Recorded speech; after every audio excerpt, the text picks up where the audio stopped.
Hello, in front of me I have a Mercedes A Class. In this video we'll check if this car has engine oil level dipstick.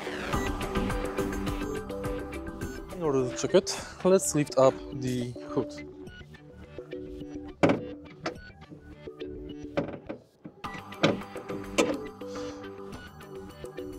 Now we can also remove the engine cover.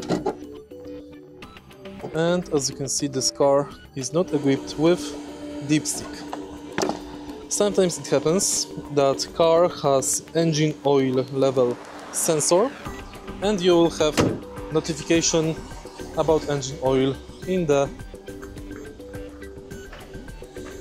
car's system.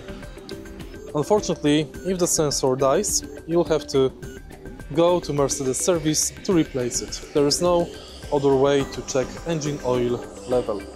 If you find this video helpful, please leave like, comment and subscribe.